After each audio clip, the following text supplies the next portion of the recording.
भगवान चैतन्य महाप्रभु का जीवन कार्य। महाप्रभु का आविर्भाव तथा चंद्र ग्रहण का एक साथ घटित होना भगवान के विशिष्ट उद्देश्य का सूचक है। यह उद्देश्य था कि इस कलि कलह के युग में भगवान नाम कीर्तन की महत्ता का प्रचार करना। इस वर्तमान युग में छोटी छोटी बातों पर भी कलह होने लगता है।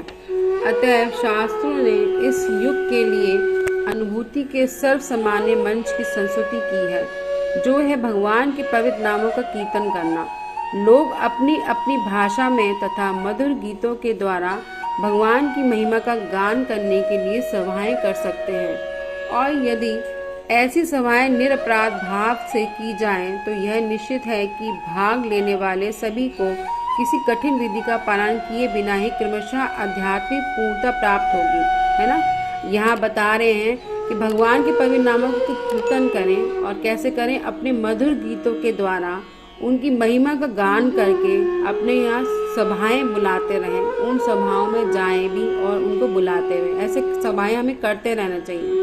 यदि ऐसी सभाएं निरपराध भाव से की जाएं तो यह निश्चय है कि भाग लेने वाले सभी को किसी कठिन विधि का पालन किए बिना ही क्रमशः आध्यात्मिक पूर्णता प्राप्त हो जाएगी। तो ये ही बताया गया है, कलयुग के अंदर अपने घर पर हरिनाम कराने से क्या है, सभी जगह पूर्णता प्राप्त हो जाएगी। तो विद्वान तथा मूर्ख, धनी तथा निर्धन, हिंदू तथा मुसलमान, अंग्रेज तथा भारतीय एवं चंडाल तथा ब्राह्मण सभी दिव्य ध्वनि को सुन सकते हैं। इसलिए जो है प्रभुपाद जी ने क्या किया, सड़कों पे हरिनाम निकाला, जगन्नाथ जी की यात्रा निकाली, ताकि जितना हरिनाम सुनेंगे तो चाहे वो व्यक्ति कोई भी हो, मुसलमान हो, अंग्रेज हो, मूर्ख हो, धनी हो, हिंदू हो, निर्धन हो, कोई भी हो, तो उसका क्या होगा, उसका इस ध्वनि को सुनने मात्र से ही क्या होगा, उसका उद्धार होगा, है ना। सभी जीवों का उद्धार होगा।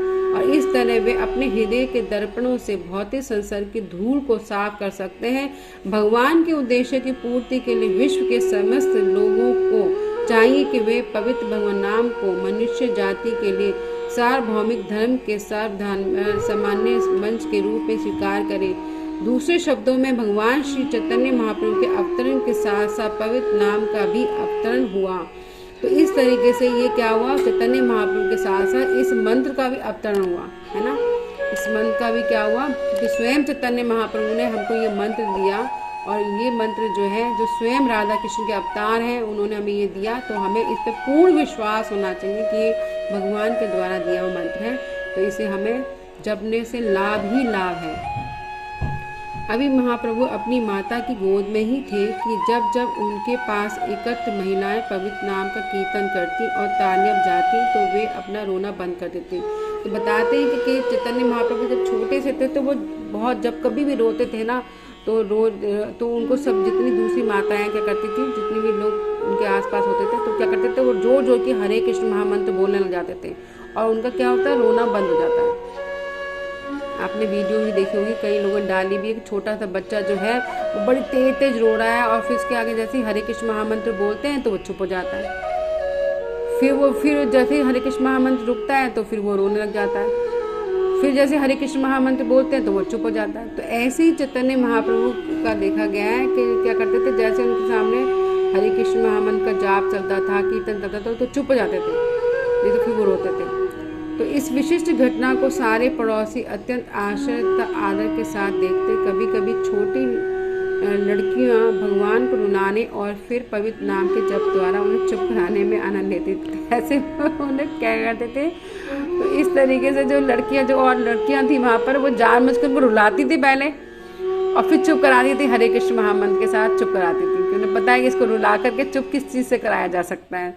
तो वो क्या करती थी, इसमें आनंद लिया करती थी उसको। इस तरह महाप्रभु अपने बाल्यकाल से ही पवित्र नाम की महत्ता का उपदेश देने लगे थे।